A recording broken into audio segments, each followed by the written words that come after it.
The biggest we've gotten, about 100 plus clients. We had one of our clients do $1 million in a day from a launch. We've actually done it 5 times now. Sam Ovens is a very smart guy. I think that Alex Hormozi is a very smart guy as well. That type of partnership definitely going to create the marketing buzz. Russel Brunson is one of those guys that if he gets a hold of some information, he's going to execute. I don't think that ClickFunnels is going anywhere. I think that right now, from my prediction, I think that Russell Brunson is building this company to be acquired. He's going to sell. Grant Cardone is a very polarizing marketer, very aggressive. He understands sales. But if I'm teaching someone sales, it's just listening. Listen to what people want, what they need, try to find that pain point, and then just attack. I have around 37 partners. Right now, we are on our way to 8 figures for the 37 partners. We get anywhere between 30 and 80% of their companies. On the back end, our biggest person is doing $5.5 million a month. Our smallest person right now is doing about $150,000 per month. When I say we're going to do $100 million, dang it, I mean it. Thank you so much for doing this. I really appreciate it. Absolutely, anytime. How I first came about your content was I think it was through like an Instagram like reel. I think you were sort of breaking down how a funnel works. You said, the ebook and then, they'll probably make a loss and then you'd have the downsell, then upsell and the high ticket offer and you're able to sort of now make money getting leads. And then I started digging into your stuff and you've worked with some amazing people. I was like, wow, this guy knows so much. I want to sort of have him on and just sort of pick his brain and just talk about funnels, advertising, and just hear more about his story. Absolutely. That's one of our best performing funnels. So definitely wanted to shed some light on it.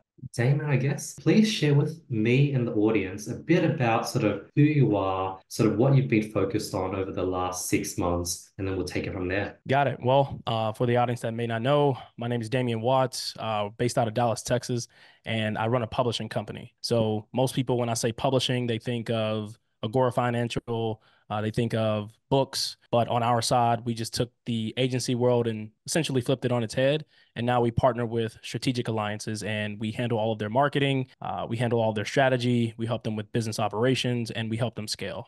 Interesting. And what first got you into it? Did you start with your own sort of ebook, your own personal brand, your own content, or were you in the agency world running ads for other people? How did you even learn about ads in the first place, Damien? Got it.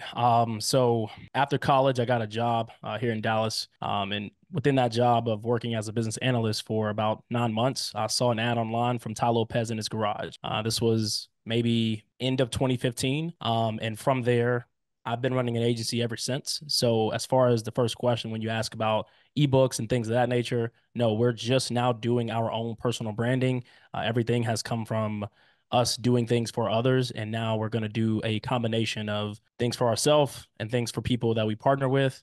And what better way to do it than to walk the walk and talk the talk? When you first opened your agency, what type of clients were you servicing? And was it just helping them do Facebook ads? Was it lead gen? Was it conversion? Was it e-com stores, brands? Got it. So when we first started, it was more local than anything. And with those local brands, dentists, chiropractors, restaurants, etc., that was being taught at the time through SMMA programs. So that's where we started, but I didn't stay there long. But to answer your question, we were definitely doing lead generation, just Facebook ads at the time. That was all that was being taught through those programs.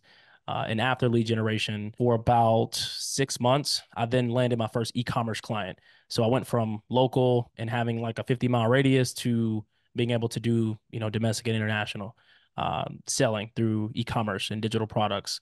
This was around the time when drop shipping was extremely hot, becoming a fad online. And from there, I then had to transition into learning more of an omni channel strategy. So going over to Google with Google Shopping and going over to Snapchat and just diversifying the traffic sources. And I like to obsess a little bit about the things that we do.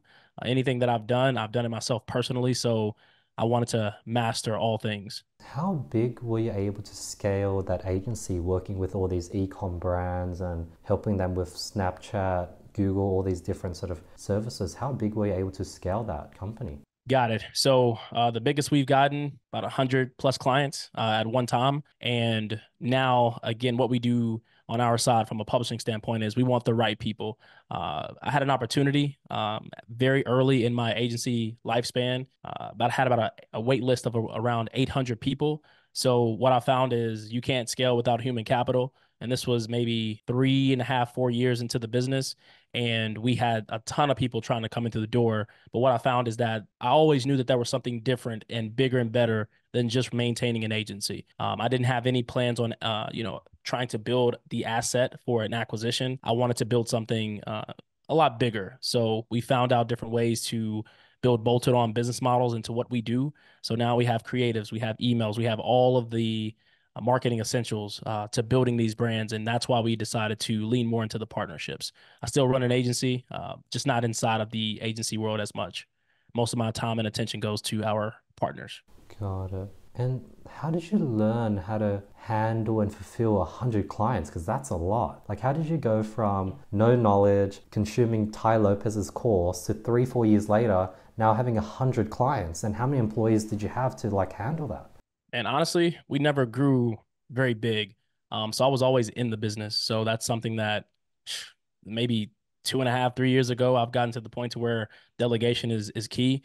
But the biggest that we've got as far as employees is around 20 people.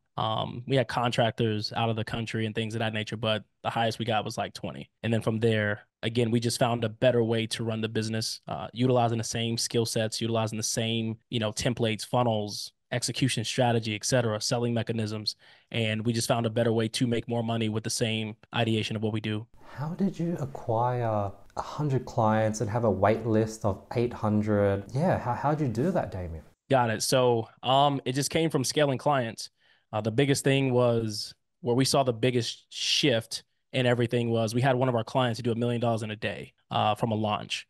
And with that, that just opened up the door to more things. At that time, we maybe had around 65-ish clients. And after that, juggernaut of a case study, it just kind of opened up the floodgates. Everybody wanted to know how. And with that person hitting $1 million in a day, I posted the results. I remember you could probably still go and find it.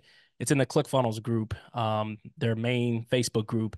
And it was November 29th of 2020. And from that post came the big dogs, the Anthony Morrisons, the John Osseroffs, the Marisa Merchagoids, the Perry Belchers of the world. Everybody wanted to know, how does some random guy help someone do $1 million in a day? And that's just kind of how it transpired. And yeah, how did you help that guy do $1 million a day? And did he already have a big following, a product, and that helped? Or did you know some secret sauce when it came to advertising that got it there? Yeah, I think it's a little bit of a combination. I knew things. One of my guys, shout out to Nick Shalkford, taught me a few things around scale. In the advertising world, most people have fears of scaling budgets. And one of the things that we had never done at that time was scale past $15,000 per day from one platform. And after getting some insights and trusting the process, having some fail safes in place just in case things went sideways, we started testing bigger budgets, bigger things. And in our culture, no one was really spending that type of money for a single account. And we just started testing things because we had proven offers. At that time, entrepreneurship in our culture was on the rise, especially digitally. And from that, we just started testing. We had so many accounts. We had the ability and so much profit margin coming through the back end. Since information products have such good margins, we had some room to test. And in that account, we were able to spend maybe $2 million to bring in like 15, just because we were selling a $5,000 product on the back end. We were building a list extremely fast through email marketing and SMS, and some of the strategies that we were doing to captivate and build that list. And then from there, we separate everything that we do into quarters. So quarter one, we're very aggressive on bringing in new clients, new acquisition. Quarter two, we're still pretty aggressive in that area. But quarter three and quarter four, we kind of shift the focus to be more aligned with hitting the people who have already seen you, engage with you, more of the remarketing audiences. So the bigger we can build the list, the more opportunities that we have during that time frame. And we did a Black Friday launch, and it was very successful. And the great thing about it is we started replicating that across the process to other people, not just for Black Friday. So I think that we found a way to do and have very successful launches, and we've proven it time and time again. And Damien, when you sort of did that $1 million day, was it through like a live webinar on Black Friday? Was it a funnel? Was it a VSL? What type of sort of funnel was it? Man, you'd be surprised, man. It was just your typical sales funnel. again, for that unicorn story, it was a sales funnel, just one page, one checkout, zero upsells, $5,000 product. And this program that we were selling, it was like a juggernaut of courses. It had multiple facets to this one program, and within that program, the information was solid. It was solid enough to get someone from point A to point B. And then from that point, this particular person didn't have C, D, E, F, G all the way to Z, but that A to B was strong enough to get someone off the ground and running and having an idea of where they would want to go. Obviously, your typical ascension process had the capabilities of happening, but for now, we've taken that same approach and moved it into our main model that we run now, which are challenges, which is basically just a big successful launch over a period of 1, 3, or 5 days, or however long you need to get your point across. So same model. That was just a unicorn type story where we didn't have a VSL. We didn't do any webinars to generate that $1 million in one day. For the other people that we did the same thing for, we've actually done it 5 times now as far as $1 million in a day. And with that, the others were webinars or challenges. Got it. And with just a simple landing page, a sales page for $5,000 product, how did you warm cold traffic up to a point where they would just see the ad, go to a landing page and pay the was there like a countdown? Were they part of an email list? Was it retargeting? Like, how did you get $1 million processed in one day? Like, did they have to be warmed up for the month prior and somehow you released the floodgates on Black Friday? Yeah, so what we did was very unorthodox. When this person came in March of 2020, that first month we did 45,000 from zero, and then from there we just kept scaling. Once we got to September, we hit our first $1 million month, and from that $1 million month, we went to $1.3 million in October, and then we came to a complete halt. The client was getting overwhelmed, and with that overwhelmness, what we decided to do was change up the structure of the actual product itself, beef it up, and then let's do a strategic launch. So what we did was we had a wait list, a countdown timer for the entire month of November.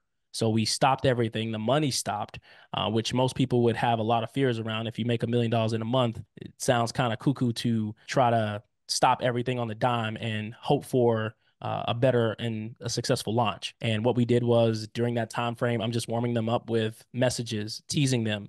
Something big is coming throughout that entire process. And we actually initiated the countdown on the 21st so we had about a 7-day period. So the 21st of November. And from that point, 5 days away, 4 days away, et cetera. So we built up the anticipation. And then on that day, it was, hey, we have room for X amount of people. And once this number is hit, we will shut this down. And we had already proven it throughout that time frame of shutting it down after it was already proven to be successful. So that's how we did the first one, but the rest of them were just through strategic launches without the hype, without the teasing. It was just we're very good at putting together product offerings. We understand what gets a person to move, and we understand success paths at an extremely high rate. So that's what we were able to do for that first $1 million launch. When you had your agency with like 100 clients, how much percent of them were like e-com, info products, local businesses? So I got out of local businesses pretty quick. So maybe 7 months total, 7, 8 months total. I was inside of that. Obviously, once I figured out, like, one of the biggest pain points that we had in the beginning was pricing, right? So when you go from local to e-com, things kind of shift. Bigger ad budgets, different things that you're doing on the back end, more services, email marketing, SMS, conversion rate optimization, things change. So when it came to that pricing, we just focused on going around the industry and just figuring out what everyone else was doing. I didn't really have a lot of people in our culture to go to ask these questions. No one had built any companies or agencies to the height that I knew that I could build it. So we went over into, different masterminds, different mentorships, different groups, and, extracted as much information as possible to implement into our own businesses and services. So when you ask about the percentages, less than 1% was local because it was so short-lived. The e-commerce side, it was about 50-50 until 2018. 2018, things started to shift to where e-commerce started to become more and more of not so much of a priority, and the information side started to become a huge priority because, again, from a contract standpoint, we were charging, $2,500 to $4,000 for local. From that point, we went from $4,000 to about $7,000, $8,000 with e-commerce clients, and then we switched our model to 5,000 a month and a percentage of net profit on the back end that we would generate from email and SMS. And then from that point, we took that same exact model over into the information world. And that's where we found our first $1 million a month person. And that was in the end of 2018 going into 2019. So the percentage started to shift because more money was being made and the profit margins were extremely high, selling $1,000, $2,000, $5,000 program. As you can imagine, our cost per acquisitions were very, very good. In order for us to scale to, $1 million months in spend, our focus shifted into the information product world pretty heavy, but we still do have 10% e-commerce clients. Right now, it's about a 90-10 split, 90% information and 10% e-com. And it's been all word of mouth, sort of the acquisition of sort of clients. Yeah, man, I haven't ran one ad till this day. And I'm not saying that to brag because most of what we do now, if you don't have that lead generation mechanism for your business, it's not looked at as sexy. So adding that in is something that is a huge priority for us. But now we're gonna go back into the agency world. And one of our biggest problems in our company was we had everything under one roof. So we were doing webinars, challenges, books, community funnels, and high ticket VSLs for people, and running e-com and doing email and SMS. So everything was in one spot. So we had a true one-stop shop. But I found out later that, when it comes to scale, you want to be able to not templatize things, but have more of a streamlined focus per category. So now we just have different agencies being built for those. But if you want everything in one spot, that's what the partnership now entails. Got it.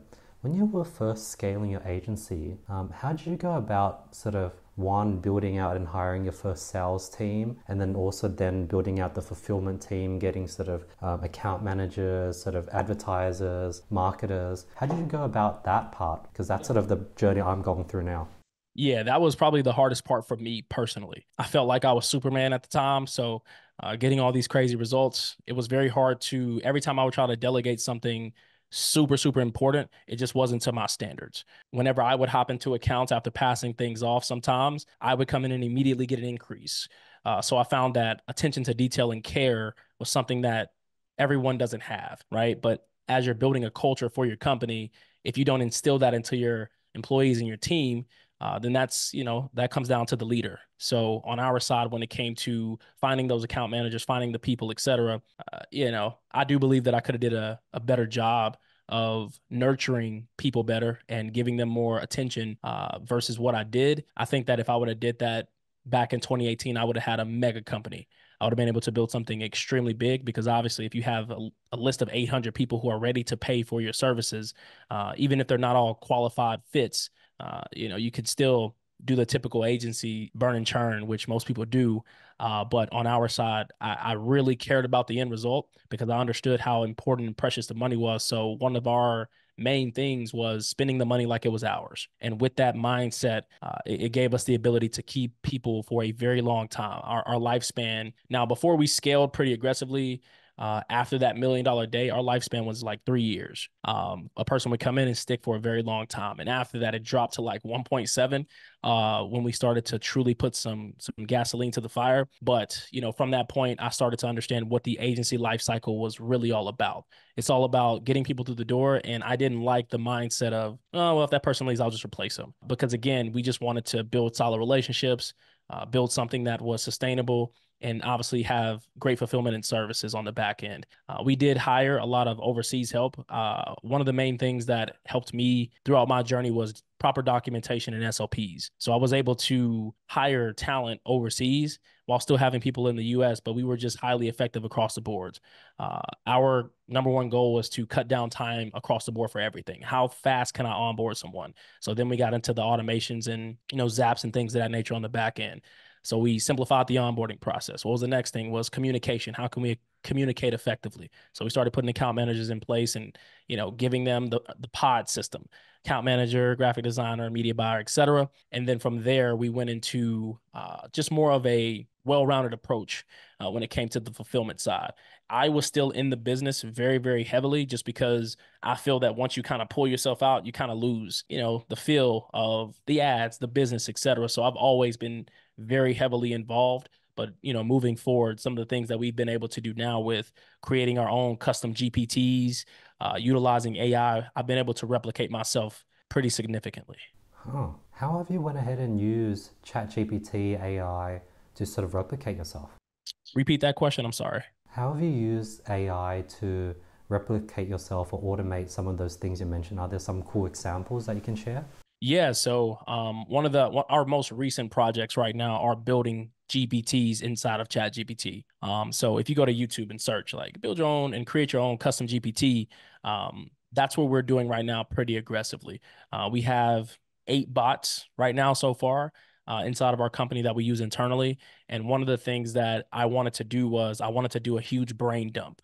Uh, Remember, I mentioned that all of my previous days, I was a huge documenter, huge SOP guy. And with those processes that I put into place, I was able to keep that same routine as I continue to develop my skill set and continue to get better over the years. Now, within those GPTs, we're able to just upload our documents, upload our, transcribe videos and put things into place and basically train that GPT to think like we think. And now every single selling mechanism that we do, our copywriting is now done all through AI. Strategy for the most part is all done through AI from our prompts that we utilize inside of ChatGPT. But the really cool thing about what we're doing now is we're giving our team, well, I'm giving my team the ability to utilize GPTs without having to learn how to prompt because everyone knows your ChatGPT output is only as good as your input.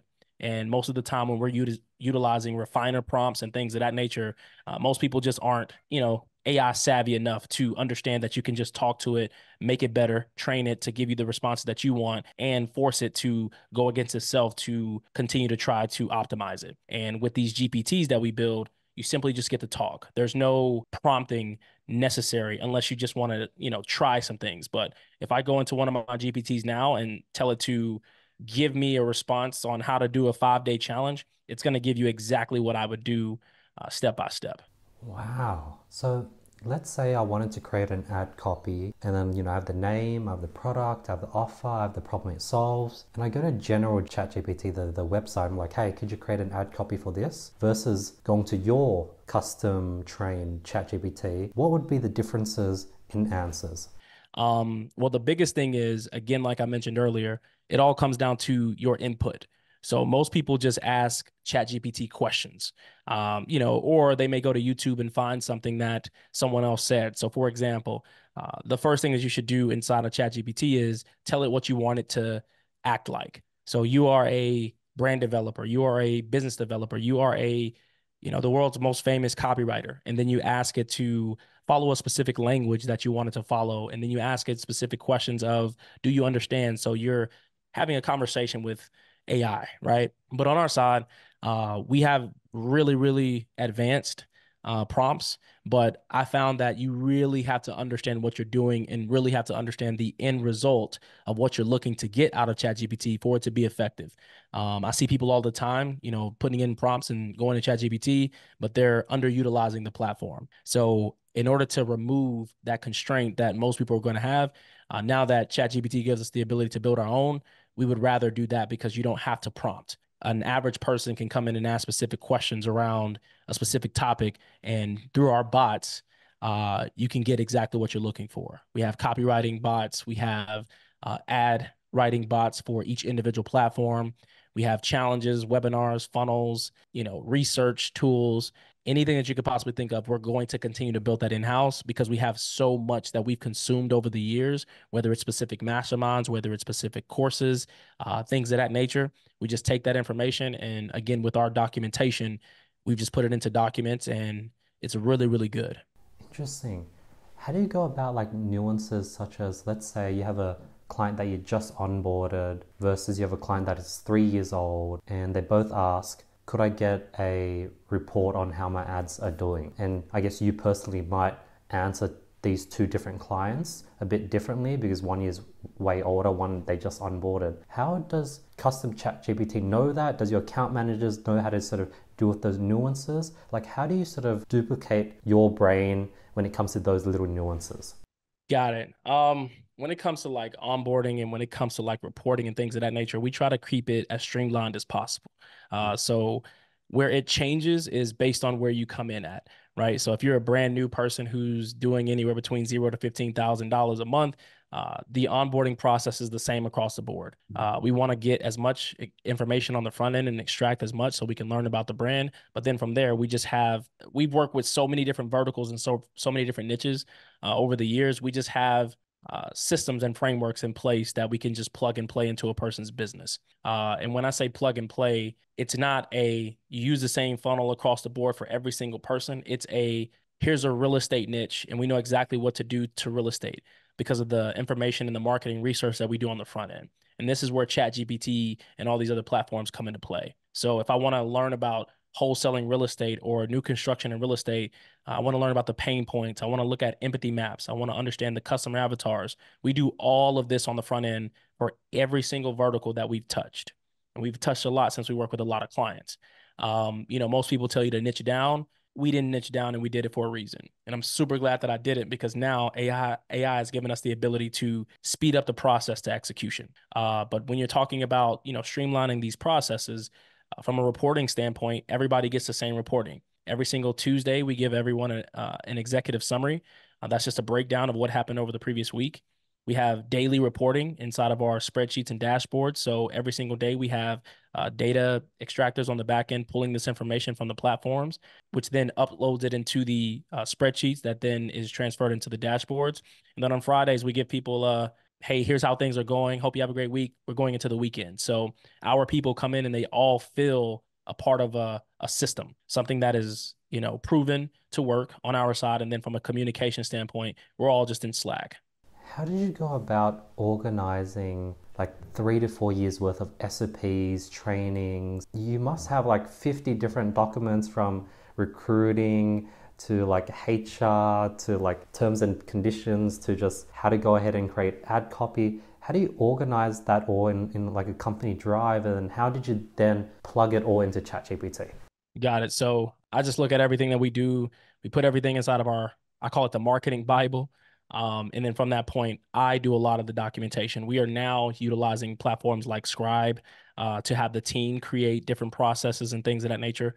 But in the beginning, it was just me, right? In the beginning, it was me making the documentation. It was me doing the SOPs, and I didn't mind doing it because I wanted to figure out ways to, since I understood that people learn differently. Some people need videos, some people need, they want to read it. Some people need step-by-step instructions. So whatever the case, I wanted to hit every single angle. So every single SOP has a video at the top explaining exactly how to do it, as well as breakdowns and screenshots of exactly where to click. Since we were working with people overseas, I wanted to make it extremely easy to not have any, mishaps or anything of that nature, drop balls. And from there, I just became obsessed with it because I saw how important it was. I would go to masterminds and people would look at the documentation that we put together and it was super solid. And they would say, who did this and why did you do this? Blah, blah. It was me. And it was something that I found became attractive to people who were doing big things. A lot of people just were really good specialists and they scaled companies drastically. But when you got into the back end of their operations, they didn't have SOPs. They didn't have these things. SOPs became something that I wanted to make sure that, we instilled into each team member. And now we just have everything stored in different places. My favorite place to store everything right now is it splits between two places, Notion and Milanote. That's where we house all of our, documentation and things of that nature. And then from there, I'm a big Google Drive person. I love all of the Google assets, Google Docs, Google Sheets, etc. And that's where we have a naming convention and a numbering system inside of the back end. So it's very easy for us to find things, from the hundreds of documents that we have. That's amazing. I have like friends that are in the agency world, and man, it looks so freaking tough where LTV is probably like 3 or 4 months. They're onboarding clients. They're like, the clients are sort of small mom and pop sort of stores or e-com brands where they're probably making like 5, 6, 7,000 a month, and they're expecting this agency to help them go to 50K a month, but they're not giving good creatives, and creatives is very important. And then it's just this constant churn and burn, and they're stuck at probably 5, 6K a month with 4, 5, 6 clients that keeps rotating. What's stopping these agencies taking it to the next level? Is it their lack of knowledge? Is it the clients they're taking on? Yeah, I think it could be both. I think that a filtering process is always needed. You need to understand your ideal customer. For us, I just look at everybody's our ideal customer. Now, we do have a filtering system now when it comes to partnerships and things of that nature. You do need to be qualified. You do have to hit certain criteria. But for your average person, it all comes down to how much you care, honestly. If you care about a person, you care about their brand and their company, you spend their money like it's yours. The number one thing that you want to do is remove the shiny object syndrome, because at the end of the day, these people are constantly being pitched, right? So what makes you different from everyone else? I knew my unique selling proposition. I knew that inside of our company. Ours was you get access to me and you get access to a one-stop shop. So adding more services and doing more for people. Just having an agency this in today's age, I don't think that is sustainable. I think that you have to become a full stack marketing company. You need to do more. You have to do funnels. You have to do emails. You have to build things. You have to be very good with the strategy. Have creative strategists. When it comes to the content, we like to batch things. So we tell people to create multiple hooks, multiple angles, multiple bodies, and multiple call to actions. So we get a lot of content at once because we understand how daunting of a process it is to get creatives. So sometimes we have them create long form content and just talk, just have a conversation, interview style, so that we can pull and extract things. Obviously, when you're talking about creatives, you want to have your, thumb stoppers and your scroll stoppers, etc. But sometimes it's just education that needs to be implemented into these pieces of content. We didn't really have a lot of ads when I did the $1 million in a day. It was all just content that was educating the people around a specific topic. And we were able to build a person from 15,000 followers all the way to, 300,000 followers just from spreading information around the education of the products. My advice to any agency owners out there is learn more, do more. Some people will say specialize in something and get really good at that one thing. I just think that it's a hard world for someone who is one dimensional, unless you're really stinking good at that one thing and you have the credibility and you have the notoriety in the space. You become an authority. But if you don't have that, especially with AI, it's just going to get harder and harder.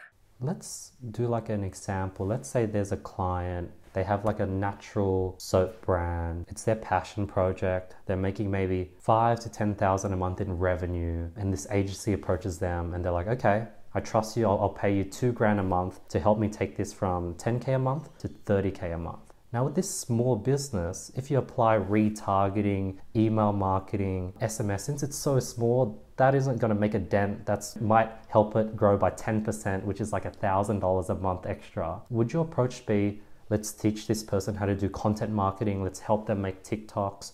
Or would you try run ads, but it's like a natural soap brand, it's going to be hard to find a viral, profitable ad off that product? How would you go about helping that client?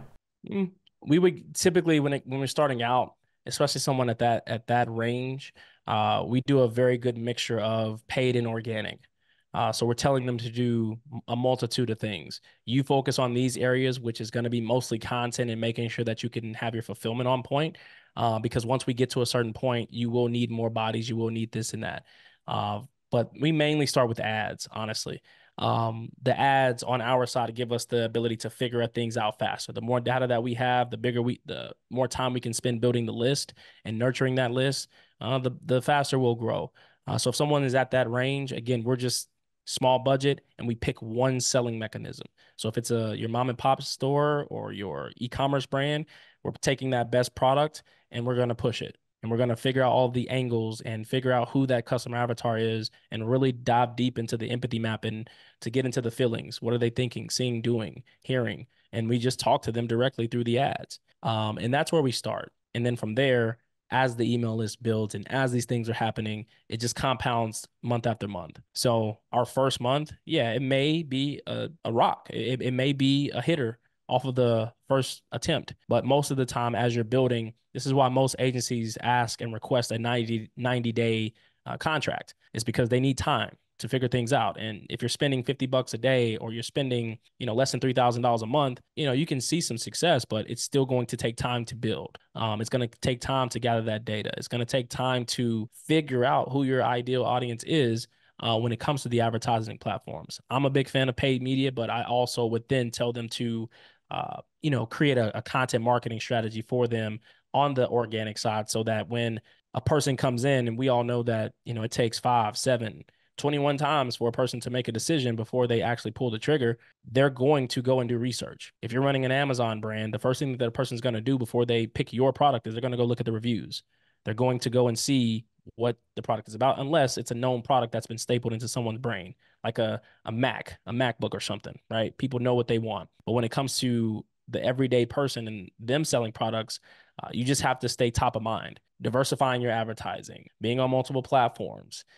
That's something that we do pretty aggressively. So every single company that we work with, they are automatically in 2 places. Obviously, Facebook and Instagram is considered one, but they're also in Google with Google search. When someone goes and searches the brand after they see an ad, maybe they see the ad, they get distracted, a kid comes into the room, they leave the page, now they can't find it. Well, if you don't have retargeting, that's the first thing. Just adding in some simple retargeting does wonders for these brands. But from there, the next thing that we would do is, or that next thing that that person is going to do is they're going to go searching. Maybe they go to your Instagram page. Maybe they go to your Facebook page. Maybe they go to Google to try to find you. If you're not there and you don't have something that is relevant to the content that they saw or to the product offering that you're serving, then that's when you can lose people. So we start with those 2 areas. Interesting. So how would it look for that sort of natural soap brand? Would it be sort of $50 a day? Every day you try a new creative, a new angle. And if you do this for 90 days, 1 out of the 90 angles, 90 creatives has to pop and give a 5x ROAS that you can scale. Is that usually the process? Well, in the beginning, like I said, we really start out with market research. That's the first place that we start. Before we launch any campaigns, we start there. The second thing is we figure out the budget for the person and how much we need to spend per campaign inside of the asset. So we have our formulas on the back end to help us figure out what should we be spending per ad set or per campaign. And from there, we take that budget back to the person. That's where we start on our side. But when you're talking about a subpar brand that is, just getting their feet wet, we don't, throw stuff against the wall and hope that it sticks. We're coming to it like, okay, here's your budget and here's why your budget is going to be $150 a day or $100 a day. So we start there by figuring out how many conversions that we need, and we divide it by 7, the amount per week, depending on, if it's a ad set budget campaign or a campaign budget. So we start there, and that's how we figure out our budgets. But we do have formulas and things of that nature on the front end. Wow, so that means you basically have like a process that can probably scale any product. Any product. Wow. Have you ever wanted to create your own product and scale your own product using your own systems? Well, actually, that's what we're doing now. We have a very unique approach to what we're about to do. So moving forward, I want to show people what's possible starting from scratch. So we have a book that has just been launched called the $1 Million Challenge Manifesto. We have a community that's being launched called Inflation Proof Plays. We have masterminds that we're going to be doing, Digital Hustlers Mastermind. We have a multitude of products that is going to be hitting the market because we're on a spree right now for a huge market correction in our community. So everything that I do will be broken down piece by piece. Every single selling mechanism will have its own ascension ladder, and we're going to be very aggressive by spreading this like a wildfire across the board. So when you ask that question, are we going to be doing anything for ourselves? It's already in motion. So now we're going to be able to show people, not only tell them, but we're going to show them exactly how we're going to run up millions of dollars through digital products. And what is going to be your main product and your main customers? Is it sort of everyday people that have knowledge that they'd like to sell online, but they just don't know how, and your course will teach them? Can you sort of give a bit of info on that? Yeah, so our main target audience for us right now, starting out, is that $0 to $25,000 person, right? We have things for each individual category. So we have hustlers in the making, which is $0 to $100,000 per month. We have digital hustlers that's in between that 6 and 7 figure range. We have our 7-figure hustlers, 8-figure hustlers, and our bona fide hustlers. So we have something for each individual category because we understand where a person's going to get stuck. We know a person that's doing $15,000 a month trying to get to 25, the things that need to shift. So our target audience is going to be pretty much everyone, because we're going to have something for everyone. If you're doing 8 figures per year, we'll have something for you. If you're doing 6 figures per year, trying to get to 7, we have something for you. And we've just created strategic alliances along the way. A lot of our processes, a lot of the things that we built over time has just captured so much attention. We just recently did a partnership deal with Go HighLevel. So now we're going to be pushing their products extremely hard while also putting our selling mechanisms and mixing it into their world so that we can create robust systems. One of our biggest problems of scale that we were looking to do was we just couldn't get enough people the same, foundation across the board without doing the one-to-one approach. And we didn't have a one-to-many approach because we had so many different things that we do. We would just overwhelm someone and they would be stuck and not take any action. So now that we have this partnership with Go High Level, that's exactly what we plan on doing. Now I can go 1 to 1,000 versus 1 to 1.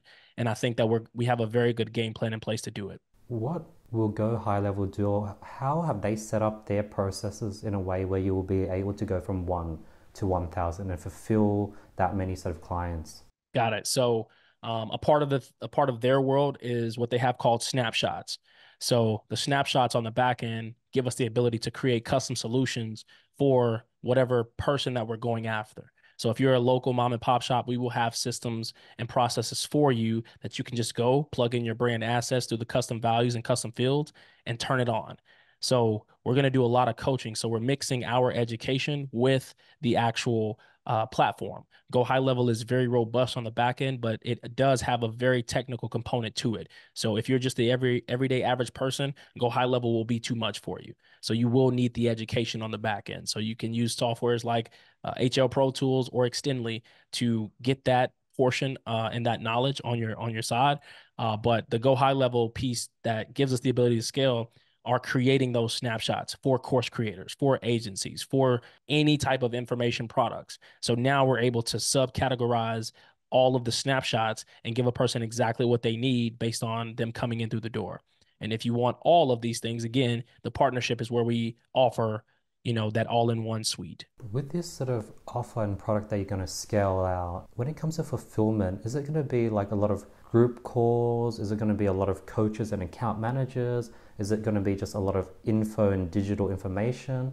What's the best way to like fulfill 1,000, 2,000, 10,000 students? Yeah, I think since we've been behind so many brands that are doing multi 8 figures per year, we've just been behind the scenes of so much. We just know what works. We've seen all the bad and we've seen the good. So when it comes to that type of fulfillment, yes, you have to have a resource area for people to be able to go and consume the information for themselves. So that is going to be your education.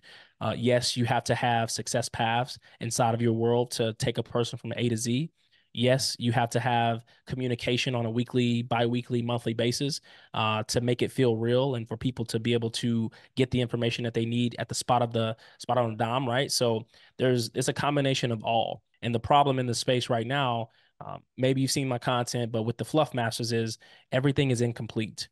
So they may have one of the, sources that you need to build a strong community and a strong foundation for your course and your digital products, but they don't have them all. Adding in AI, making things faster for people. So everyone knows that when you're doing funnels, you have to write the copy. When you're doing emails, you have to write the copy. Well, how can you speed that process up? So we're just going to provide people with the necessary prompts. We're going to provide people with the necessary education around here's what a good landing page looks like. Go in and we've created tons of funnels on the back end as far as templates that you can, mix and match and choose what you want. So our number one goal is to provide everyone with everything that they could potentially need to run their businesses. And we just have Go High Level on the back end that gives us the ability to do that. So again, meeting them where they are and then guiding them along that journey is our main focus right now. When it comes to I've noticed that the moment I sort of implemented weekly accountability, check-ins, that constant communication, my LTV, the lifespan, the defaults, everything just went, like payments went up, defaults went down, and just checking in every week. And now they're motivated, they're coming back, they're about to give up, and then they see a message from me. What's the best way to scale that? Like, do you hire VAs? Do you use AI? Do you bring in coaches? And then let's say that fixes your sort of touch point issue, then what happens when they come back and have technical questions that maybe you can only answer, or maybe only a coach can answer, and how do you hire and train a bunch of coaches? Got it. Yeah. So when you're building out your organization digitally, you're going to want to have coaches. You're going to want to have people who can help them with accountability. You're going to want to have people who specialize in specific things, maybe ads, maybe emails, maybe funnels, etc. So you do want to be able to have a well-rounded community depending on what it is that you're doing, right? So the fulfillment is huge, and that's where people kind of slip up. The fulfillment is everything, right? So that accountability piece is huge. The resource piece is huge. The meetings are huge because at the end of the day, people are lazy. People want the fast route. People want everything expedited, and on time, right? But sometimes you're going to come across a batch of people that just don't have what it takes.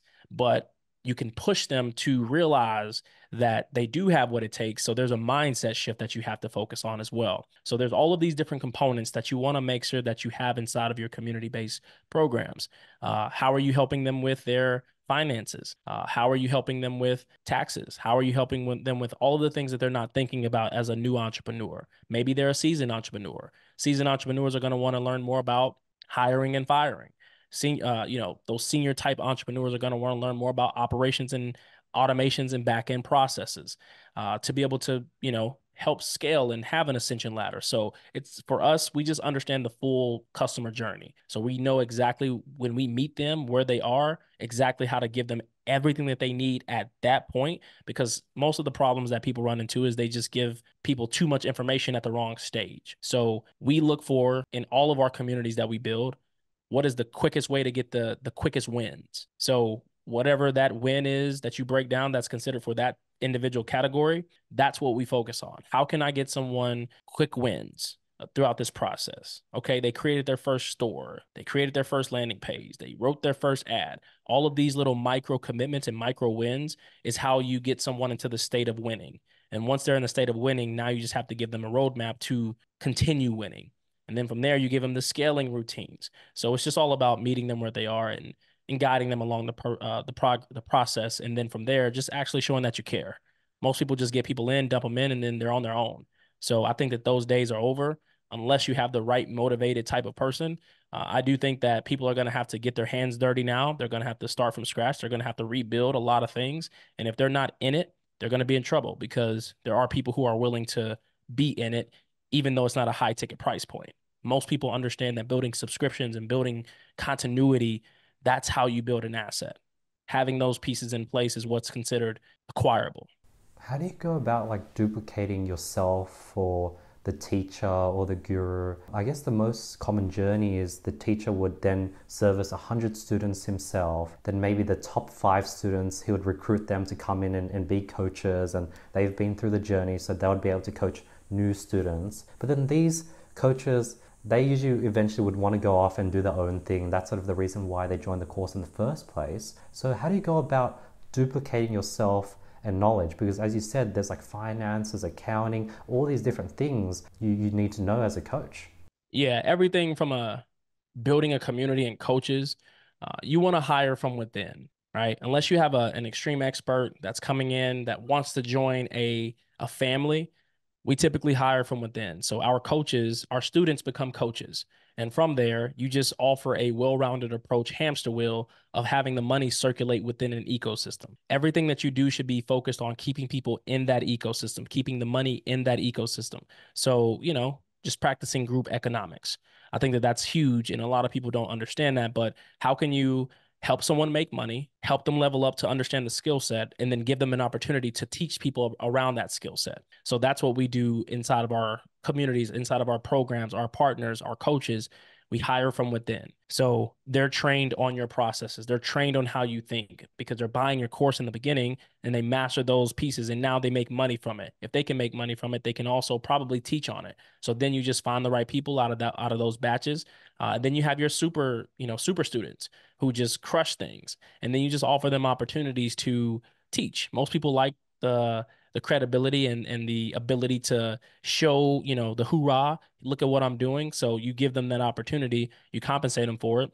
And then eventually time will become a thing. Oh, I'm too busy now. So how can you properly incentivize people to keep them focused and keep them incentivized? Because the coaches are, one of the lifelines in your coaching business, right? Keeping the students happy, keeping them constantly doing things, accountability, everything that we mentioned. That's how you want to build, or that's at least how we build everything with our community-based courses and programs. Let's say you have a program and it costs $5,000 and people join. How do you go ahead and what's the best method of or the best system to pay the coaches? Is it like an hourly rate? Is it for each student they personally sort of take to a certain milestone? What's the best structure when it comes to paying coaches? Oh, man, that's a broad one because we do different things depending on our partners or depending on the programs that we build out.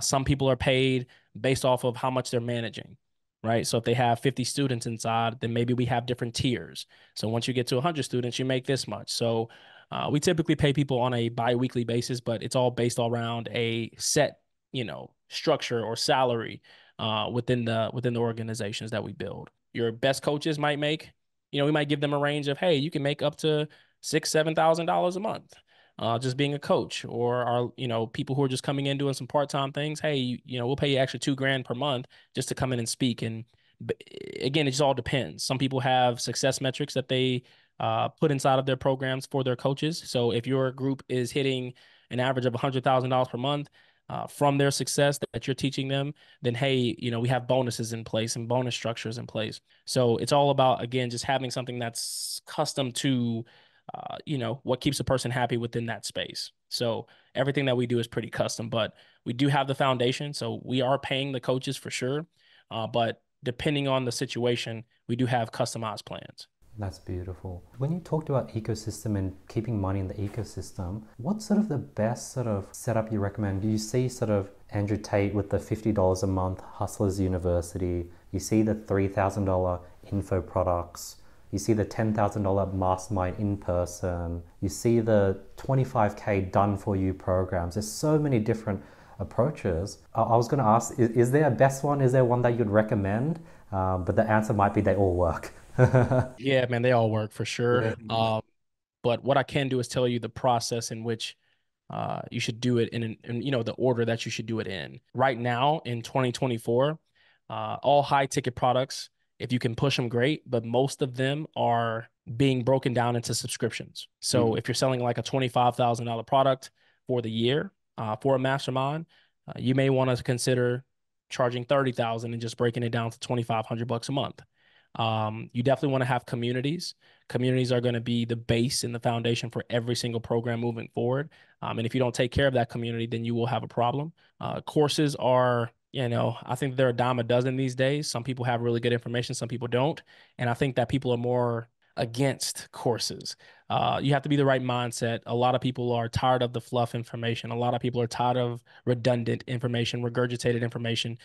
So it's very hard to push courses unless you can take them through a process. So putting that course on the back end of a webinar, putting that course on the back end of a challenge. I think that you do need to have an ascension ladder for your business because there will be different type of categories that people fall in, the different buyer buckets. Some people are beginners and they need to be nurtured and, they can't afford the higher ticket products. Some people don't want to be in a group with low ticket people because they're a little bit more advanced. So you have different products for them.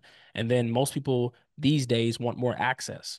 So they want access to you. They want access to your brain, your mind. They want to touch you. So then that's when you charge the higher ticket products. So to answer your question, I think a person needs every single one of them. But you find a place to start, you get that going and get momentum moving forward. And then from that point, you just add on and bolt on different business models. You talk about community. What's the best way for someone with this? Let's say they get first getting started, they might have say 10 to 20 clients. Do you recommend them put them all those 20 clients to like school.com, Facebook groups, a Telegram group chat, Discord? And the second part of the question is, when you're first getting started, making money is quite hard and teaching people how to do it is even harder. You're going to get a lot of disheartened students and the group chat might get a bit negative, especially when you have a small group of like 15 people. Got it. So when it comes to the community, it's all based on what you're used to. We have people all over the place. Some people use circle.com. A lot of people now that Alex Hormozi has decided to do business with Sam Ovens, most people are going to start gravitating towards school. People use Go HighLevel on the back end. I know that they're, just getting their community stuff launched. But for my recommendations, I love Circle. Facebook groups are Facebook groups, but I think that they're limited. And I think that, if a person likes Facebook groups, then by all means do a Facebook group. And then as far as kind of managing the groups and making sure that the camaraderie is high and make sure that the energy and the all of those things are, positive. It all comes down to fulfillment and results. If a person is complaining, then, you can't make everybody happy, but most of the time it comes down to lack of understanding. So what can you do to guide a person and take them down a proper success path? I think that that's a part of the initiation of a community is giving them a roadmap. And if you don't give them a roadmap, and this is why I'm so big on not just creating a course and just throwing people into it, well, a person may need extra guidance. So those are the things that we focus on our side is how can we take a person who knows nothing, get them to point A, then get them to point B. And as they're learning across that, throughout that process, holding their hand and giving them the information that they need, whether it's FAQs, whether it's canned responses, because you get so many people that ask the same questions.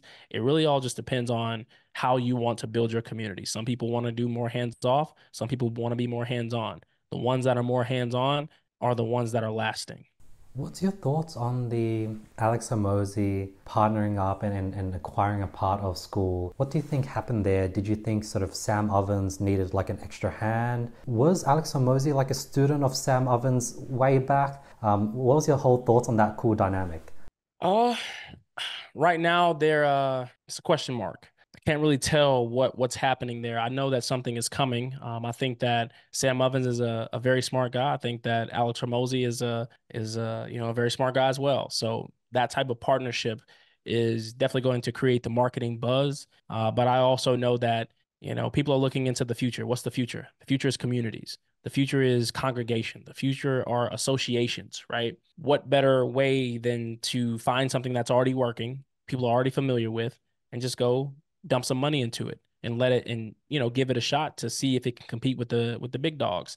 And I think that between Sam Ovens and their network and between Alex Hormozi, who has capital, I think that they'll make some noise. I think that if they stay in that lane of communities, I think that they'll build a superior product. But I think that if they steer away from that, then it makes them not so different than everything else. It puts them into the Kajabi categories or the Thinkific categories, etc. And I think that they'll, dim some light on the brand. I think that if they stick with communities and do everything in their power to focus on, better community experiences, I think that they'll build something that a lot of people want to go towards. But I also know that with Go High Level, they're just so fast and they're so focused on customers and so focused on product that, Go High Level is a monster of a machine. So what can you do to have everything integrated? I don't think there's any other companies out there like a Go High Level at this point. And I'm not just saying that just because of strategic alliances and endorsements. I'm saying that because where can you get everything in one spot? That's what's hard to find. Software stacking is a huge thing in this space. You got to have Slack, you got to have Zoom, you got to have this, all of these different softwares, it adds up, right? So, if you can have everything in one spot, when you're talking about school, school is just for communities, right? Maybe they'll start venturing off into other things. But for me personally, I would rather have a person buy a product on my landing page from Go High Level, go through my automation sequences on the back end that we build out from a workflow standpoint, and then just fall into my community and my courses on the back end of one system so I can have more control. I'm all about control at this point.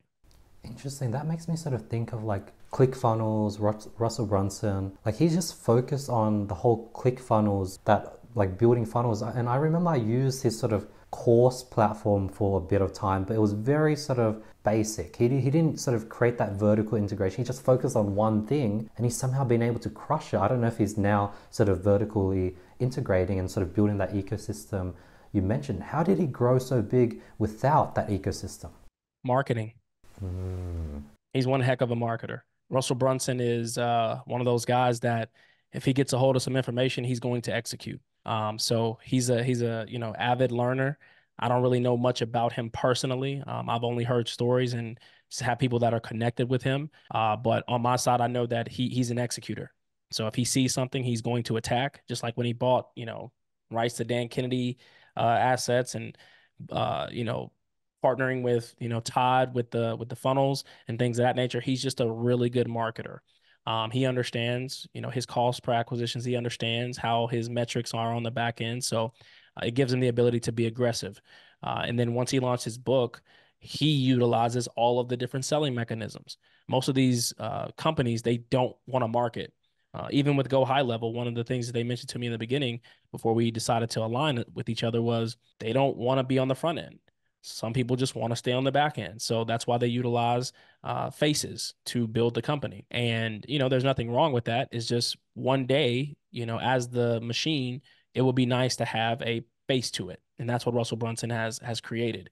I think that as far as his product, 2.0, I think that they are losing a lot of market share right now. I think that they have a very loyal fan base with their, everything they do with the awards. I think that they have a great community of entrepreneurs, and they serve a very specific purpose. But I do know that when you overpromise and under deliver, you will lose, a lot of people. And I think that they lost a lot of key people inside of their business as far as fans. But I don't think that ClickFunnels is going anywhere. I think that right now, from my prediction, I think that Russell Brunson is building this company to be acquired. I think that now he's going to sell because I think that the competition has caught up, and I think that that wildfire is spreading a lot faster than they would like. So I think that Go High Level is going to be the new king. Yeah, because as you mentioned that, you're right. Like there's so many, it's so easy to build a funnel now. You don't need to pay 100 plus a month for ClickFunnels. So the competitions are flooding in. There's nothing sort of making them stand apart. He's still the face of the company. What can he do to sort of be less and less the face so that he can go for an exit? What would that process be like if for all gurus and teachers? Yeah, I think that he's just acquiring so many things on the back end. I think that what's going to make his acquisition so sexy is multiple softwares, and the cash flow that a person can buy into. So I think that that is going to be a part of what it is. But I think that Russell will always be in the spotlight, essentially.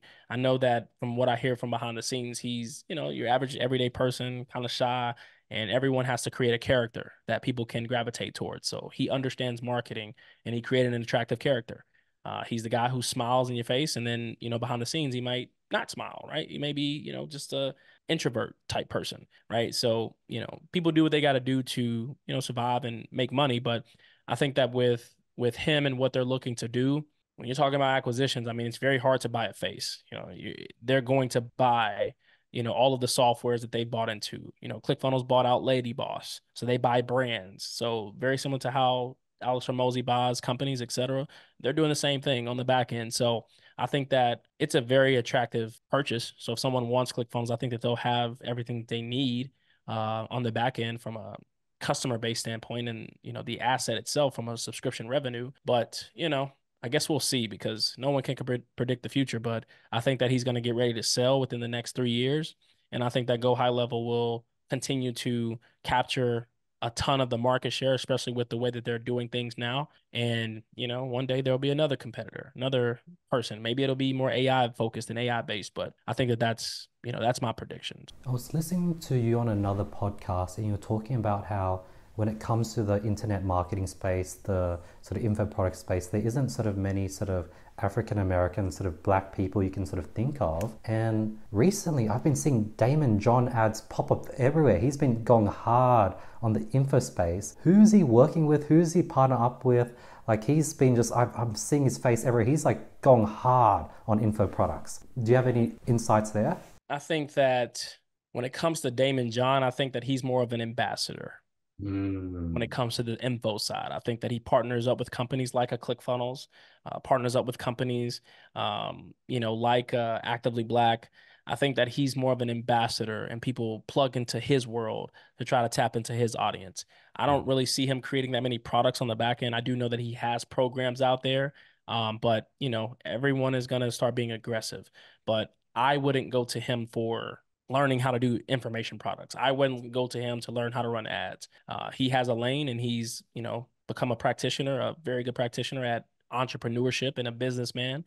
So very smart individual, understands numbers, understands how to conduct business, understands how to structure deals.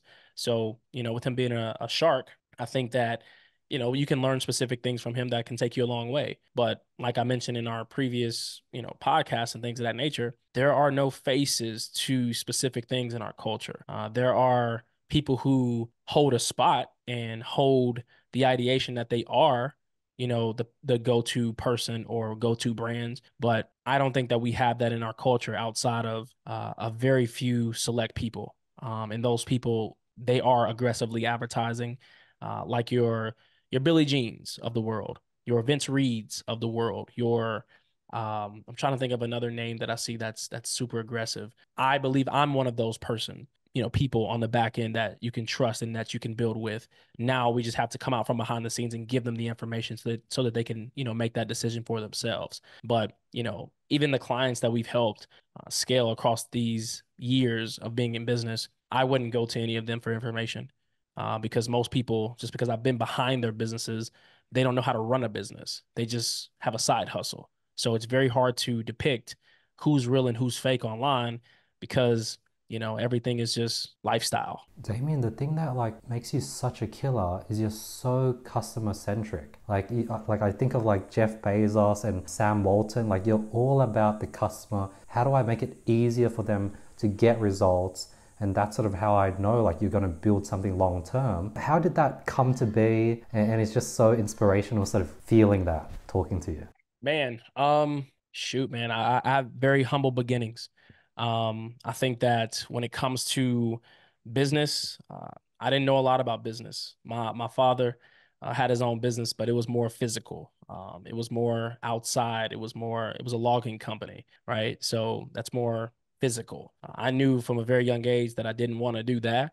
I didn't know where I was going to end up or where I was going to be growing up, but I was always very, very good at math, and I was always very good at making people happy. So taking those two components of my childhood, it just carried over well. Very good at sports growing up, so I had a very team-oriented mindset. I understood how to be a team player, how to run things, how to have plays and be able to be on one accord. And a lot of those tangibles carried over into business. So when you talk about why am I so customer centric, it's just one of those things that's a separator. Every With the world being all about money and all about speed, a lot of attention to detail and lack comes with that. So if you don't, take care of that, you can just be just like everybody else. And I think that that's what agencies struggle with. What's the difference between you and this other person?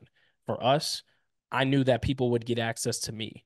Now, that's not the way that I would recommend it for everyone to build, because as a CEO, you need to be the visionary. You need to be the driver of the ecosystem and have people who can, attach to something that is long-term and sustainable. But on my side, I always notice that if I'm a part of it, I can keep a person for longer. So a part of our journey was I was just super dedicated to the results. How can I make this person as much money as possible? And how can I create these case studies and these testimonials to build the proof that I know what I'm doing? And with that process, the desire just kept getting bigger and bigger and bigger. And then once I noticed that, communication is all a person wants. So we over communicate. And I think that that was something that was a differentiator as well. Some people come into agencies and they never talk to a person. Some people come into agencies and don't get reporting. Some people come into agencies and, it's just every person is different. Every company is different. On my side, I just got really focused on, if I'm going to be a part of this, how can I make it as easy as possible on myself? Now, I've had a lot of long nights. I work 16, 18-hour days, but I'm building something massive on the back end of what it is that we're doing in our culture. It will be the first of its kind. And I think that it has the potential to be a 9-figure exit. So with what we're doing, we understand our buyer consumers' behaviors. We understand what they need. We understand how to motivate them and how to push them through, because we've seen it happen time and time again. So I do care about the customer. My mentor tells me all the time, you can't help everybody. And, every person that comes through isn't going to be a happy customer. Well, my mindset is a little bit different. How can I make that person a happy customer? How can I take a person who is passive aggressive and they come into an ecosystem and they do X, Y, and Z, and then they quit on themselves? How can I change that person's mindset to just keep going? And I think that having the proper success path, I think that that helps. I think that if I can guide them along that journey, just like I do everyone else, it all comes down to communication and education and a proven blueprint. And we have those blueprints. I love it. You're so freaking hungry. It's like most people would sell a book and accept the fact that 99% of people are going to buy the book and not read it past the first chapter. But you're like, how do I make people read the book? You're like hungry about getting customers results versus hungry about getting that next client and just growing your agency. And I think it's just so motivating. Like you just sort of help solidify the fact that yes, getting clients result is hard, but that's also what's going to make you stand out. Yeah, you really normalize that because in this space, everyone's just trying to get more, more, more. And you sort of really took like a customer-centric approach. And I'm really glad you sort of drummed that in on this call. It's helped me a lot. Yeah, man, I think that if you can focus on the client and the customer, that's exactly what Amazon does. They make it extremely easy for the customer. How can I get this product to you faster? How can I make your experience better? And at the end of the day, the main problem that a person may have is because of the fluff information that's being pushed into the market. People are selling speed. People are selling big numbers. And I don't sell big numbers. I show people what's possible by showing them big numbers. But I think that you have to meet a person where they are. You have to be able to show them, here's your first milestone, and here's how we're going to get to the next. And I think that that's something that we've just gotten really, really good at on our side. We work with people from scratch. We work with 8-figure companies. We work with 9-figure companies.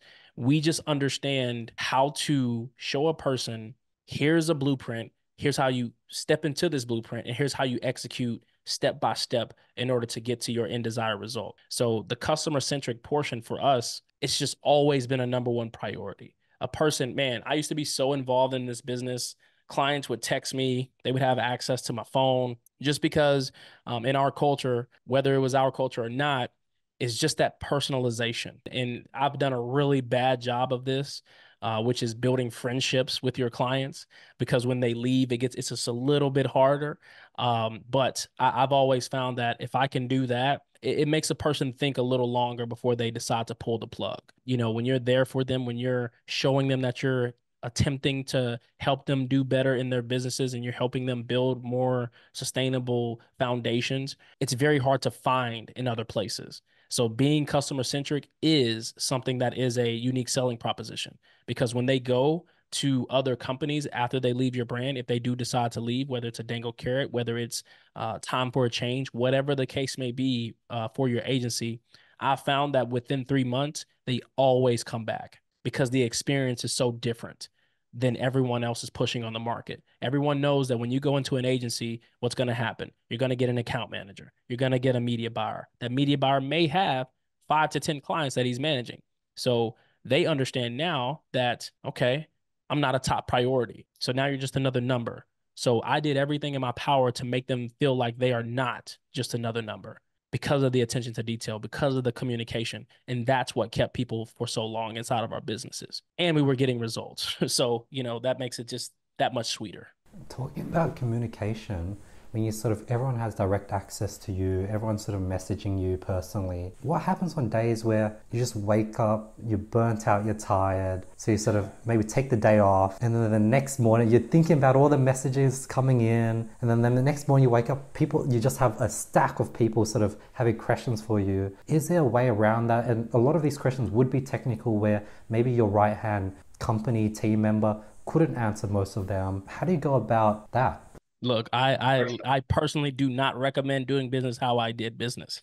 That was a journey, but I'm glad that I went through it because now with our partnerships, it's basically the same thing that I was doing all these years. So I don't recommend that for agencies. Everything also came down to or comes down to proper expectation setting. So letting them know when you come in through the door, you won't be working directly with me. And if you can be transparent about that on the front end, say, hey, look, I have a very good team and they understand as a CEO, you know, you can break it down like, hey, can you answer to all of your employees? Can you do all these things? No, you would be burnt out. You would get, you know, overwhelmed. So as long as you set the expectations on the front end, that's how I would do it these days. But to answer your question around how I felt, I just loved it. I love the communication or the connections and the relationships that I was building because these people's lives were changing dramatically. So they were going from, oh man, I've never made $1. I'm trying to figure things out to, oh crap, we just did $500,000 in a month at an 80% margin. Can we spend more? Can we do more? Man, you're the best. So I'm also coming from a sports background. A part of the reason why I was doing all these things, I was having my ego stroked. The crowd cheering, all of those things, I was getting that same feeling from the communication and the connections that I was building from having that one-to-one approach and giving people access to me. So my ego no longer needs to be stroked. So in order to get that type of level of access, you have to become a partner. But when you're a partner, it's all hands on deck. Those are the people that I pour into with everything that I have. Everybody else, even with our products, yes, we're going to pour into those people, but we will have people in place to get that point across. I will always be a part of everything that I'm doing, but I also understand that there's only 24 hours in a day. So at the end of the day, yes, people want access to me, but they also care about the number one thing, which is getting results for their own businesses. So which one do they want more? And most of the time, it's their own businesses and getting those results. So that's what we're going to prioritize for those people. When back in the days, did you sort of have a set time where every morning you went through all your messages? Maybe was it 2 set times? And then people would probably get a reply from you once a day, twice a day. What was the best way to sort of organize that? Because there's some people, they might just want to hear from you once a day. Some people, if you reply, they're going to reply again, and you're going to reply, they're going to keep replying. How did you sort of organize the communication? I put a person in place for that. So across the board, I've trained my executive assistant to be a killer, and she can speak like me. She can do the things that I do from a strategy standpoint. And that's what has really saved a lot of our time. I've forced people into how I want to communicate. I have a family of three, so I can't be here all the time like I used to be. I have bigger goals and bigger visions, and I can't be in the day to day like I used to be. So I have an amazing executive assistant who keeps me accountable. At the end of every day, she gives me my tasks that may have come from different Slack channels that I may not have saw. So it's just about prioritization.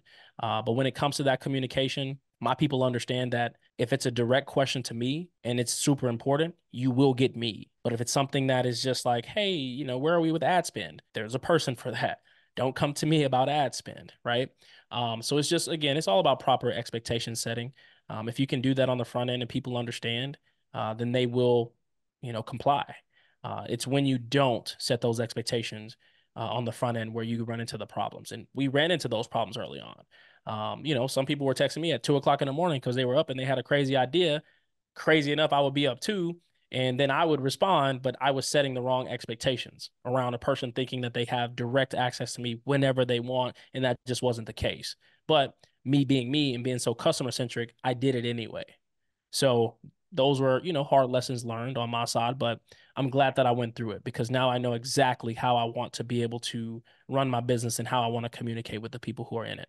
That's amazing, Damien. When it comes to creating info products and creating content, what's your approach to it with this upcoming sort of launch? Do you do like high quality sort of masterclass sit down videos? Is it going to be screen recordings? What do you think is like the gap in the info products? Because you probably want to create something that's evergreen, but if it's too evergreen, it's not relevant to the now. And if it's too technical, Facebook is going to do an update and then that video now is useless. Yeah, man, when it comes to everything that we're doing on our side, I'm just all about community, right? That's where I want to start.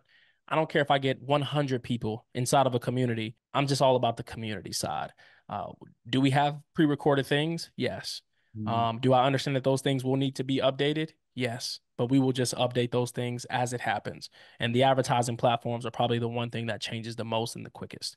Obviously, with AI changes every single day to make things easier for you. So we will have a lot of things inside on AI. But that's just something that we'll just continually add into the process. But for me, I want to do everything. I want to go through the same exact thing that I've done for other people's programs, masterminds, mentorships, communities, courses, all the books. We have books now, all of those things. I want to go through the process myself for myself, just so that I can prove the one thing that I've always told myself. I can do this for anybody. So now it's my turn to do it for myself.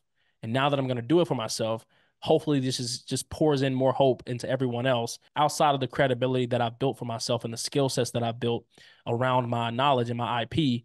I still think that me starting from scratch gives someone hope that they can do it too, because I'm just going to show them exactly what I'm doing. So you can just follow the journey And I think that that's going to be something that I haven't seen online that will be unique is I'm just going to share everything that I'm doing and you can do it too.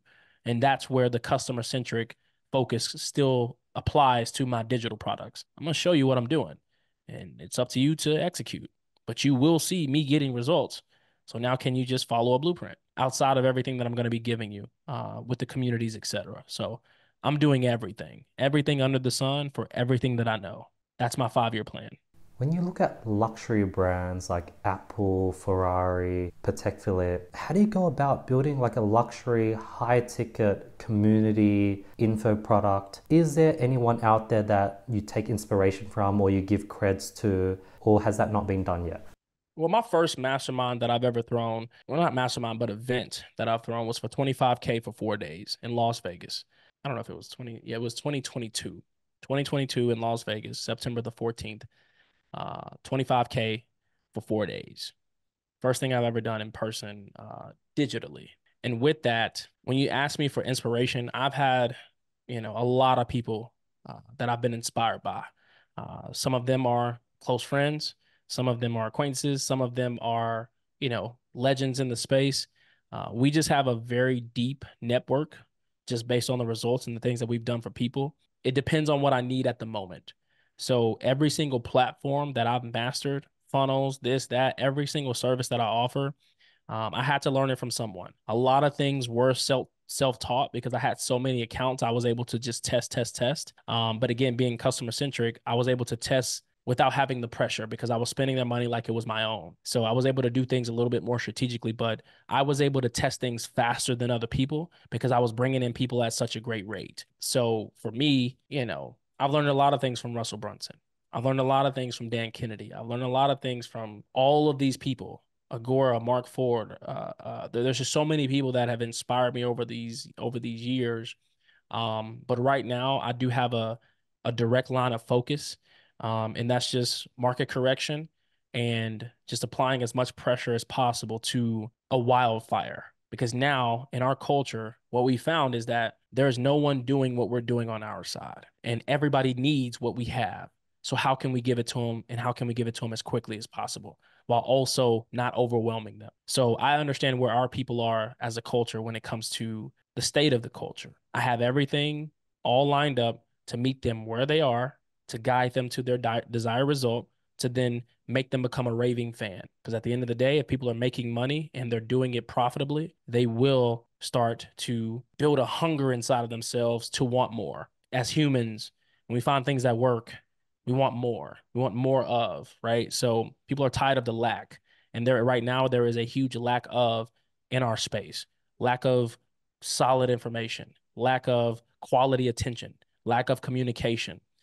There's just a lack, and we want to help fill those gaps and get rid of the lack. So that's something that we're going to be doing from 2024 and beyond. Like literally January 1st was the start of my new journey of my 5-year game plan.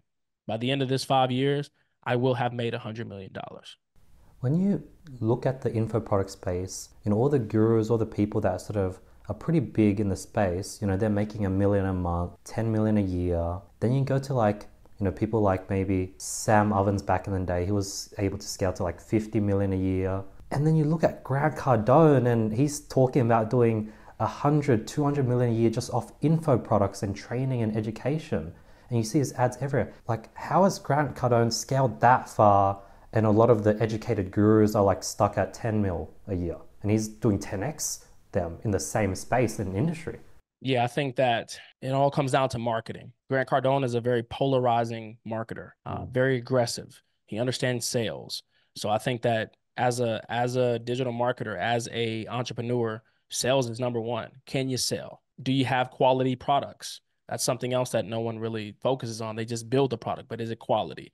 Is it going to guide someone down the path? Fulfillment, that's huge. So obviously he's good with his fulfillment because if not, he would have a lot of unhappy people because he's in front of a lot of people. And then he just kept building, hosting events. Everyone knows about 10X events. And he just constantly stays in your face. So when an entrepreneur finally figures out what they need to outspend the competition, when they truly understand their numbers. And I think that that's one thing that most people don't. They don't understand the data. And that's what keeps people stuck at that 10 million per year, at that 1 million per year. When you understand your data, you optimize that data to give you the, more of what you have captured. And I think that that's what's held a lot of people back, is just truly not understanding the information that they've, spent the money to acquire.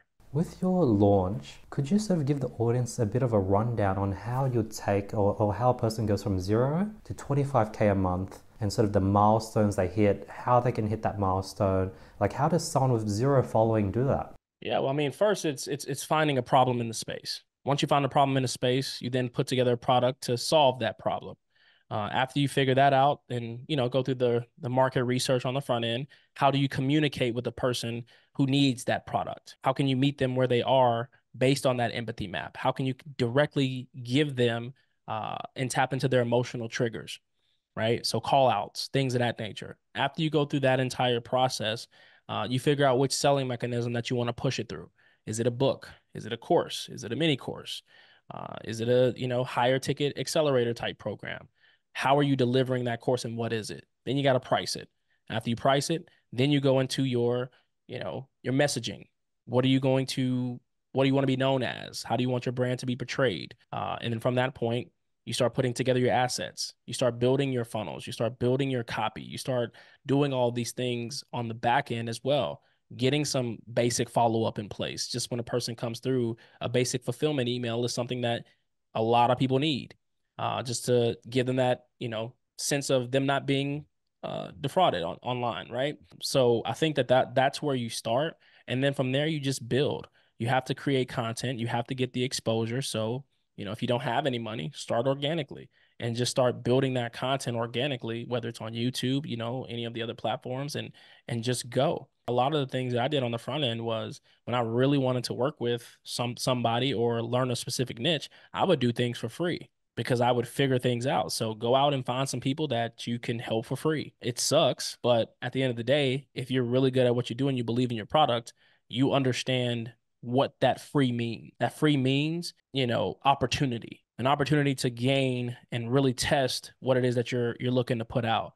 And then from there, you put money into some ads and you just stay consistent.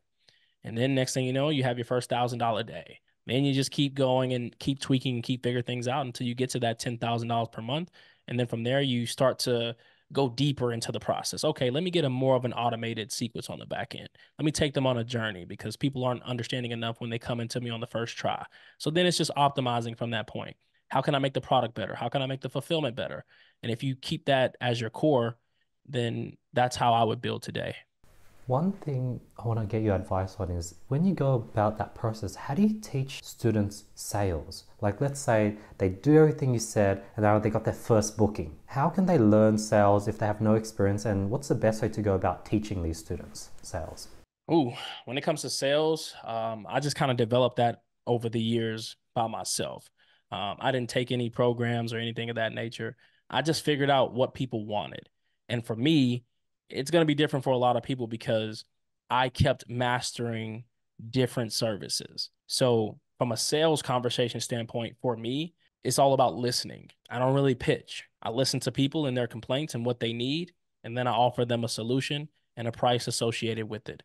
So if a person already has an ads team, it's like, well, dang, I'm an ads company. But do you do email? Absolutely. I do email. And if I didn't do it, I figured it out, right? Those are the things that I did on my end from a sales perspective.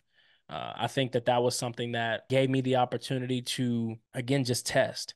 I would learn things. I would implement those things inside of the business.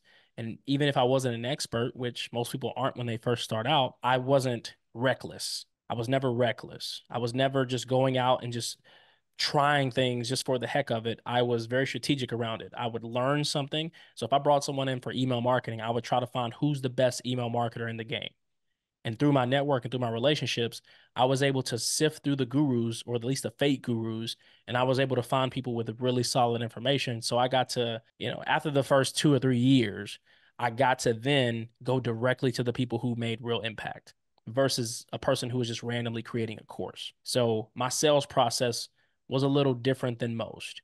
But if I'm teaching someone sales, it's just listening. Listen to what people want, what they need, try to find that pain point, and then just attack. You don't have to be overly aggressive, just communicate. And if you do that, it's not that hard to sell.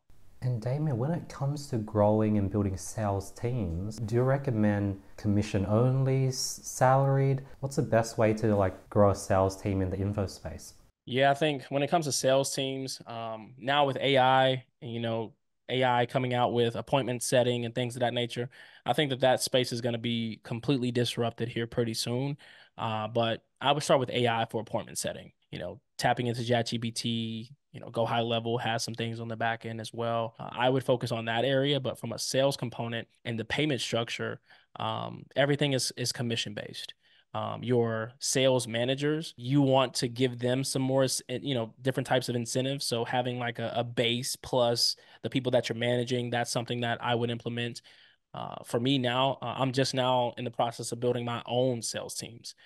Most people, they outsource, and I outsourced for years, but I lack control. So all of 2023, we were building our own sales teams in-house. That was the one thing that in the beginning when I was selling, if I didn't do it myself, then I would try to find another team. But that was maybe one time in my entire career. Now, sales team, I always outsourced, but my partners and clients knew that it was being outsourced because we would have them meet with the people, but it was an agreement that we would put in place so all parties are happy. But now we just build out internal sales teams for our partners. Eventually here, Q3, Q4 of this year, we'll start rolling out, hey, if you need a setter, you need a closer, you need this, you need that, you can come and get it from us, and we'll be more like a staffing company like Cole Gordon. But right now it's just a partner comes in, we build out their entire infrastructure, their high ticket products all the way down to low, and then we build out the sales team from scratch. And all of our salespeople are commission based. That's amazing. Where do you go about finding salespeople and building that out? Is it just off Facebook groups? That seems to be like one of the hardest things to do. Yeah, I just have a network. That network, it's very, very big. We have access. My sales team, they're very good at what they do. They're very young. They're very hungry. A lot of people find them out of college. College people are typically needing things at home, and it's very, they're typically hungry. So when you say, hey, look, you can make $3,000, $5,000 a month just by, closing people, etc., then those are some really good people. But from a sales manager perspective, you want to have someone who has some experience. I just got lucky. I was able to get some really good guys from the Hormozi team that had previous relationships and dealings with the Hormozi company. So I think that was something that was luck at the end of the day, but we just have really good opportunities on our side that people want to gravitate towards. And the other part of the sales portion is, every company needs a sales team, I believe. I would rather have it in-house, so I would recommend people get it in-house versus outsourcing. Now you just need to have a sales manager if you're going to do that, because managing a sales team it's not easy. So you want to have people in place for that. But yeah, I think that it's just a part of the process, honestly. Damien, one thing that just popped into my mind, with all these people scaling info products, how do you get around the issues with like Facebook ad accounts, payment gateways, Stripe? Do you guys still use Stripe? Is that ever an issue? My mentor always tells me the worst number in business is one, right? So we have multiple merchants. We use, NMI, we use Stripe, we use PayPal's, we have authorized.net. So we set our people up with multiple merchants just in case things happen, because a lot of these companies in the info space, whether it's credit, whether it's crypto, whether it's this or that, you will run into issues there. So we just have multiple payment gateways and things of that nature. As far as everything else goes in the info space, I really just think that it just all comes down to, when it comes to the ad accounts, etc. We have agency accounts on the back end. We have very good relationships with all of the companies that we run ads for or through. And we just have, if an ad account goes down, we'll just go create another one. If it goes down and is completely shut down, then we'll contact our team on inside to see what we can do and figure out what we did from a compliance standpoint to get it shut down. But we also know that, Facebook, especially Facebook, can just be one of those platforms that just does it on its own for no reason. So, we just have the connections to be able to maneuver these things. And if we lose a business manager, then we contact our people who are very good at getting things back on the inside of Facebook. That's awesome. Last two questions I always like to end the podcast with. One, any recent discoveries that you've been sort of implementing to your day-to-day life, Damon? Wow, that's It's a good question. For me, it's just it's more about delegation. I do a lot within our businesses, but right now, delegation is a huge thing for me because I have a bigger vision now. At first I wanted to build a big agency, and I thought that was the name of the game. But with what we do, we want to now, start acquiring businesses, local businesses, different things of that nature, applying the skill sets and frameworks that we have. And I just think that in order for me to hit that top tier entrepreneur that I'm looking to get to, that I know that I am very capable and I will hit, I can't be as much, in the day to day as I used to. So delegation is something that I'm focused on heavily right now, just from hiring the right people, hiring the right talent. I am no longer looking for potential just because we have all of the systems and processes and proven frameworks. I'm looking for experts, experienced people who want to become a part of a journey, become a part of a team that will be very big and that you can have, high spots within the company. So delegation is something that's huge for me right now that I'm focused on at the current state. Yeah, and I think that answers the second question of what your goal is for the next 6 to 8 months. Got it. Next 6 to 8 months, personally, I have around 37 partners. Okay. These partners are where we go in and get a percentage of their businesses. So that's a pretty hefty number for what we do inside of our company and helping them hire, helping them fire, helping them build all of these selling mechanisms. So the next 6 to 8 months, I want to make sure that I have those people all rock solid, building, making hundreds of thousands of dollars per month. That's like number one. But number two is our own information products. That's a huge focus for us right now because it's a part of our market correction. It's a part of our domination efforts in our space. Number three, just building more strategic alliances. This Go High Level partnership is critical. I think that it's going to be a very, very informative process. I think it's going to be a very interesting process as we continue to educate people around having everything in one spot and getting rid of your software stacking. But ultimately, I just want to be for my own digital products. I want to be doing at least 250 to $500,000 within the next 6 to 8 months, consistently. And I understand that things take time to build, but with what we're doing on the back end and our skill sets, that 250 to 500,000 is just the beginning.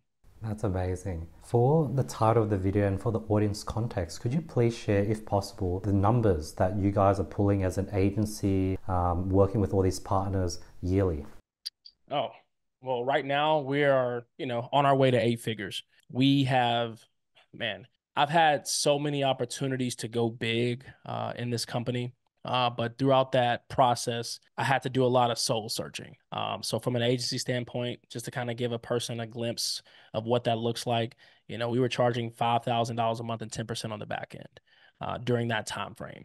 But now our deal structure, so you can think about this from a number standpoint, from a range standpoint for the 37 partners, we get anywhere between 30 and 80% of their companies from a net profit standpoint. So, our average is about 35%, but most of our people on the back end, our biggest person is doing $5.5 million a month, spending around $2 million a month. So you can do the math there from a percentage standpoint. Our smallest person right now is doing about $150,000 per month at a 70% margin.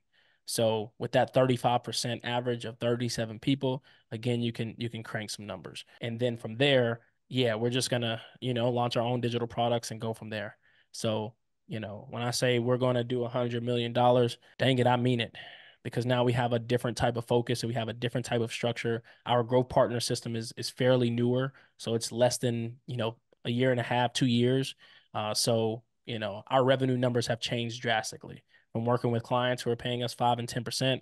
Some agencies charge 25,000 in percentage and they have their different structures, percentage of ad spends and things of that nature. We did that as well over the years. But I just didn't like that model because it wasn't a win-win. We would be based off of our performance and our money would be based on how much we could spend and how much we could manage. And the results always wasn't, it wasn't always tied to that. So I got rid of that model pretty quickly, but we did, make a quick bag off of that. But on our side, it just wasn't sustainable. So, we wanted to create, we didn't want to just do retainers as well, because then at that point, it's like, I'm just going to make $5,000 from that person every single month. So we added in the hybrid model. And again, we had a ton of clients at that time coming through. So on a yearly basis, with all of the cuts that we've done on our side from a agency standpoint, we slashed like 60% of the clients because I had a new focus with the partnerships.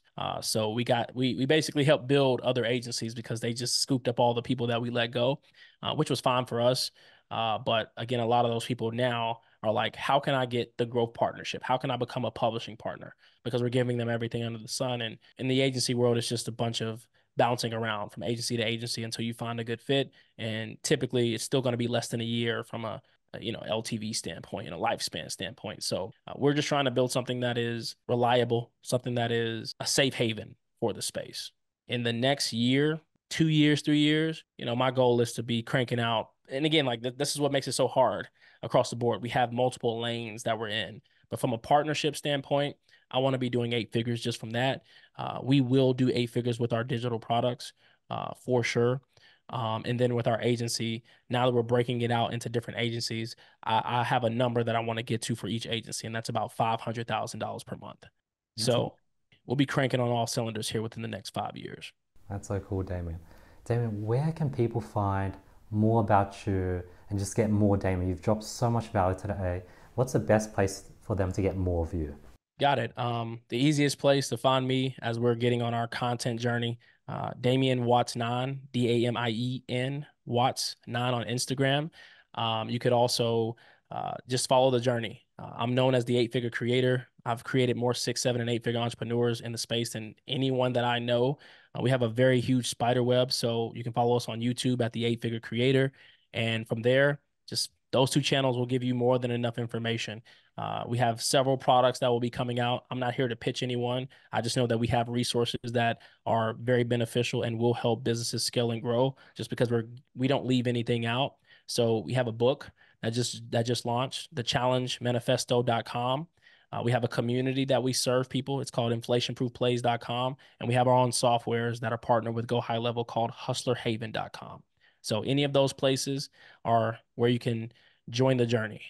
That's amazing. Thank you so much, Damien. I really appreciate your time. I could go forever, but I have another meeting. Like, I wanted to dig into the soul searching, but man, like I feel very happy that I reached out to you and I got you on. I feel like I sort of got you on early and you're sort of on the upswing. But I love how technical you are, how knowledgeable. We hit so many topics, and you're definitely a purebred entrepreneur that does everything, does the email marketing, does the HR, does the recruiting. So that's why you're able to answer all these questions, and you're such a humble person. You're a learner. You're so open and direct and transparent. And yeah, like I had such a fun time chatting with you. Time just flew and I learned so much. So thank you for your time. Absolutely. Thanks for having me. Awesome, guys. This is another episode of The Flip Side. Let me know if you guys got any questions whatsoever. Please let me know your thoughts on Google, Spotify, and just send me a DM with your thoughts on the episode. Hopefully you guys got value and this was worth your time, and I'll see you guys next week with another episode. Peace.